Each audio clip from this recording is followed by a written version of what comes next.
मन या विषयाला खूप महत्त्व दिलं गेलेलं आहे. अनेक जण याविषयी बोलतात, वाचतात किंवा लिहितात. मन म्हणजे नक्की काय आहे? त्याला एवढं महत्त्व का आहे? मन आपल्या काबूत का असायला हवं? या प्रश्नांची उत्तरं समजून घेत आजच्या व्हिडिओमध्ये गुरुश्रींकडून आपल्या मनाविषयी आणखीन जाणून घेऊया. आपल्याला एक बॉडी आपण बघितली, त्या बॉडीबद्दल जर पायाचं फंक्शन विचार केला तर पायाचं फंक्शन काय आहे? पाय या अवयवाचं फंक्शन असं आहे की इतर अवयवांना एका जागेवरनं दुसऱ्या जागेवर नेणे. हाताचं फंक्शन काय आहे? हाताचं फंक्शन काय आहे? कुठल्याही बाबतीत डोक्यामध्ये आलेली कल्पना एक्झिक्यूट करण्यासाठी सपोर्ट करणे, काम करणे, हे हाताचं फंक्शन आहे. बॉडीमधल्या पायाचं आणि हाताचं फंक्शन हे जर आपण म्हटलं तर आपण असं म्हणू शकतो का की माइंड ही सोलची थिंकिंग फॅसिलिटी आहे? हे बघा, इथे एक डेड बॉडी आहे. That dead body, neither that dead body can think nor it can digest. So if souls have many facilities, a soul have many facilities, souls have many facilities. One of the facilities that it has is digestion, for digesting whatever we eat. And another facility it has is mind. So we have intestine, we have digestion facility that runs our intestine. So we have mind and we have brain also. पण brain mind नाही आहे. जठर, आतड हे आहे जे digestion facility चालवतं. तसं brain आहे जे mind चालवतं. कारण त्या डेड बॉडीमध्ये पण ब्रेन आहे, मग पण तो विचार नाही करू शकत. मग अशी कुठली फॅसिलिटी आहे जे ऍक्च्युअली हे काम करतंय? ते आहे सोल किंवा लाईफ फोर्स किंवा स्पिरिट. तुमच्या आवडीचं नाव द्या, मी एकाच गोष्टीबद्दल बोलतोय. त्याची थिंकिंग फॅसिलिटी ही माइंड आहे. आणि माइंड हे आपल्याला जेव्हा आता मला चालायचंय तेव्हा पाय वापरतो, जेव्हा काम करायचंय तेव्हा हात वापरतो. असं कधी आपण केलेलं आठवतंय का की जेव्हा मला खरं तर चालायचं नाहीये पण पाय आहेत मग चालायला लागतंय? खरं तर माझी मनापासून इच्छा नाहीये चालायची, मला खरं तर बसायचंय पण काय करणार, पाय आहेत मग चालायला लागतंय. असं कधी बसल्याचं आठवतंय का आपल्याला? नाही. पण माइंड बाबतीत काय झालंय? माइंड आहे म्हणून विचार करावा लागतोय. विचार आता थांबवता येत नाहीयेत. माझं ओव्हर थिंकिंग ओव्हर होत नाहीये. आणि माइंडचा जो पर्पज होता तो लक्षातच न आल्यामुळे, anything if we don't understand the purpose of it, we tend to abuse it. Abuse म्हणजे ॲबनॉर्मल यूज. एखाद्या गोष्टीबद्दल आपल्याला जर माहिती नसेल ना पूर्ण, तर आपण जे करतो ते अब्यूज आहे. ॲबनॉर्मल यूज म्हणजे अब्यूज. म्हणजे काय करतो माइंड? आपल्याला विचार करायची आता गरज नाहीये, खरं तर आता विचार करायची गरज नाहीये. असं काही नाहीये की निर्णय घ्यायचा आहे, असं काही नाहीये की ह्याच्याशी पार्टनरशिपचं डील करायचंय, असं काही नाहीये एखादा क्लॉज त्या कॉन्ट्रॅक्टमधनं हटवायचा आहे किंवा घालायचा आहे. नाही, असं काही नाहीये. आत्ता मी घरी आलोय, रिलॅक्स करतोय, पण मग मी जिथे बोललो तिथे चांगलं बोललो असेल का? त्यांनी माझ्याबद्दल काय विचार केला असेल? मी असं म्हटलो, खरं तर मी असं म्हणायला पाहिजे होतं का असं म्हणायला पाहिजे होतं? मी उठून बसमध्ये जागा द्यायला पाहिजे होती का? मी ट्रेनमध्ये येत असताना एखाद्या माणसाने मला चहा विचारला, त्याच्या अंगावर मी म्हटलं मला नकोय चहा, आणि तो बिचारा गरीब, त्याला 2 रुपयाचा चहा आपण घेतला असता आणि ओतून दिला असता तरी काय फरक पडला असता, त्याला मदत झाली असती. हा विचार घरी आल्यानंतर चालू आहे पण गरज नाहीये.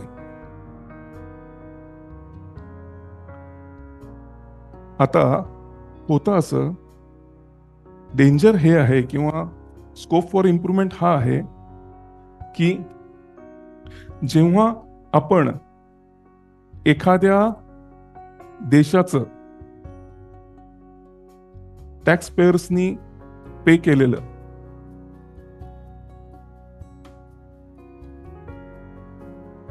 एकूण ती संख्या लक्षात घेता, ती फिगर लक्षात घेता, जे बजेट आपण ठरवतो त्यातलं जर सगळ्यात जास्ती बजेट आर्मीला जात असेल, तर आपण जी एनर्जी कुठल्याही प्रकारे म्हणजे झोपेतनं, मेडिटेशनमधनं, कोणावर तरी प्रचंड प्रमाणात, माझ्या मुलाचं करून मला खूप आनंद होतो, माझ्या मुलीचं करून मला खूप आनंद होतो, मित्रांमध्ये जाऊन कट्ट्यावरती भरपूर गप्पा मारल्या आणि उगाच पाचकाळ विनोद केले की मला आतमध्ये एकदम भरून गेल्यासारखं वाटतं, रिलॅक्स्ड वाटतं मला. असे एनर्जी घेण्याचे प्रत्येकाचे वेगवेगळे सोर्सेस आहेत. त्या सोर्सेसमधनं एनर्जी आली, त्यातली सगळ्यात जास्ती एनर्जी ज्याला अलोकेट केली जाते ते माइंड आहे. जर एखाद्या नेशन मधलं आलेला टॅक्स सगळ्यात जास्ती आर्मीला अलोकेट केला जात असेल, तर शरीरामध्ये आलेली एनर्जी सगळ्यात जास्ती माइंडला अलोकेट केली जाते. बरं, याच्यात डेंजर काय? डेंजर हे आहे की माइंड हे पूर्ण बॉडीमध्ये किंवा माइंड हे पूर्ण सोल सिस्टम मध्ये सगळ्यात प्रायर किंवा सगळ्यात महत्वाचं असं ठिकाण असल्यामुळे जर 70% एनर्जी माइंडला अलोकेट करून सुद्धा माइंड हे अजून मागत असेल, कारण विचार थांबत नाहीयेत, माइंड अजून मागतं, मग बॉडीला ती एनर्जी तुमच्या इम्युनिटी मधनं द्यायला लागते, तुमच्या डायजेशन मधनं द्यायला लागते, तुमच्या मेंटल पीस मध्ये तुम्ही झोपू शकण्यासाठी जी एनर्जी अलोकेट केली होती, कुठलीच एनर्जी त्या गोष्टीसाठी जी अलोकेट केली आहे. असं म्हणतात ना की युद्ध जवळ आलं की महागाई वाढते का? आर्मीला सगळं देतात. आर्मी म्हणजे इंडिया, सगळं टॅक्स घेतात आणि तिकडे पाठवतात. सिमिलरली जर माइंड मागत असेल तर बॉडीतल्या दुसऱ्या कशाने मागायचंच नाही, असं आहे. त्यामुळे असं म्हणतात ना की कुठल्याही आजाराचं मूळ 95% मन आहे, असं सायकोसोमॅटिक डिसीज म्हणतात ना.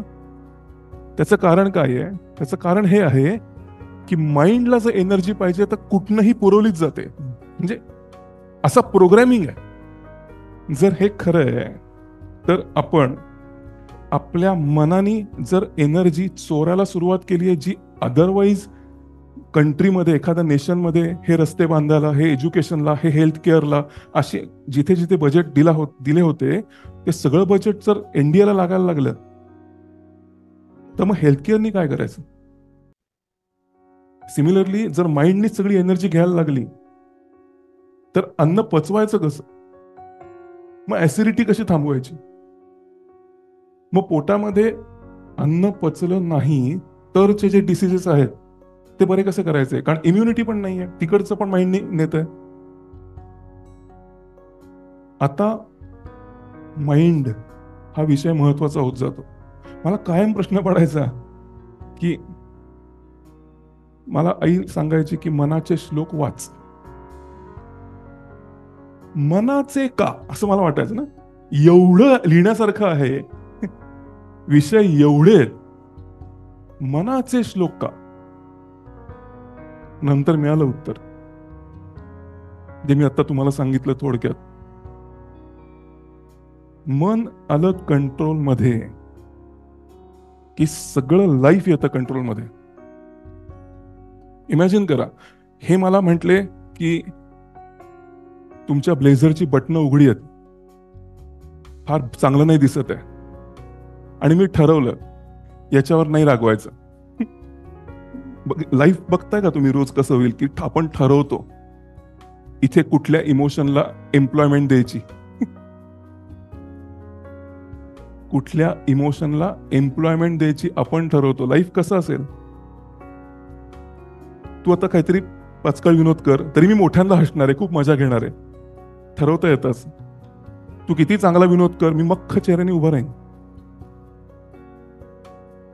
माझ्या तोंडून निघून गेलं काही संबंधच नाही.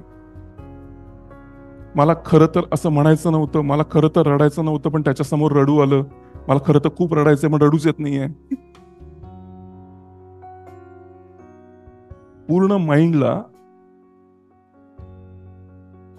आपण हेड ऑफिस, ज्याच्याकडनं ते ऑर्डर घेतं.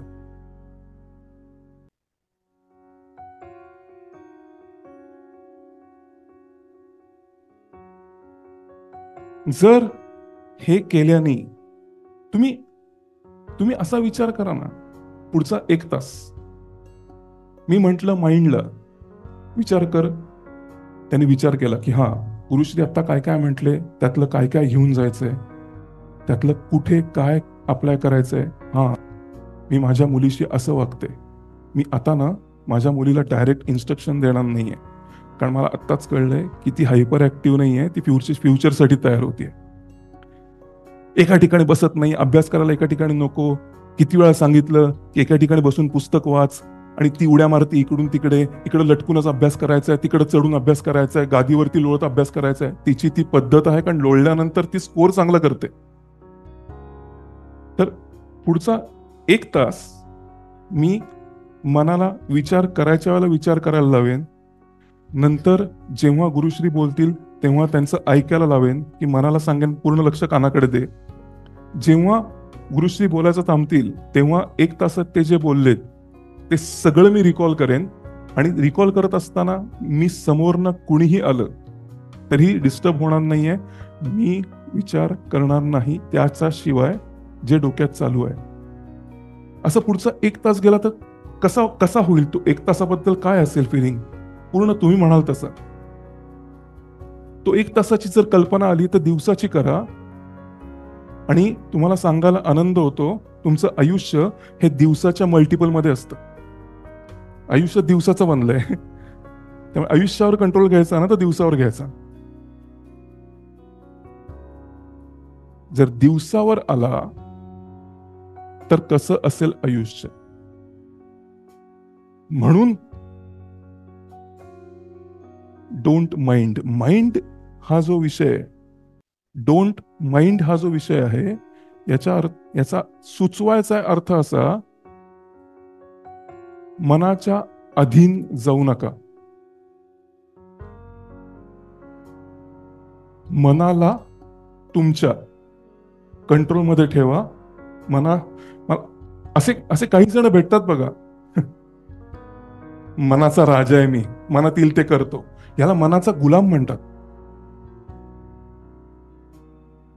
जर तू मनात येईल ते करतोस ना तर राजा नाहीये ते.